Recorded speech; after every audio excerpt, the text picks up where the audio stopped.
நேரா இருக்கிற மரத்தை தான் முதல்ல வெட்டுவாங்க. ஆனா உன்ன மாதிரி ரொம்ப நல்லவனா நேர்மையா வாழ்ந்தா இந்த உலகம் உன்னை சீக்கிரம் ஒடிச்சு போட்டுரும். இந்த 4 விஷயத்தை கவனி. இது தெரிஞ்சா யாரும் உன்னை ஏமாத்த முடியாது. 1, எல்லாத்துக்கும் சரின்னு சொல்லாத. நீ சரி சரின்னு சொல்லும் போது அவனுக்கு உன் மேல அன்பு வராது. நீ ஒரு அடிமைன்ற தைரியம் தான் வரும். உன் முதுக நீயே வளைச்சு கொடுத்தா ஏறி மிதிக்க 1000 பேர் வருவான்.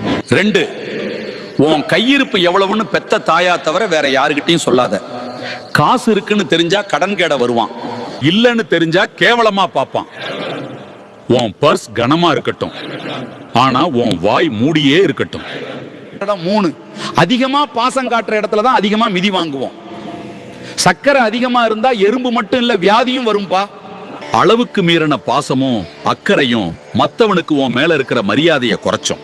4, தப்பு செஞ்சா மட்டும் மன்னிப்பு கேளு. ஆனா உன்னை பிடிக்காதவன் முன்னாடி நியாயம் பேசாத.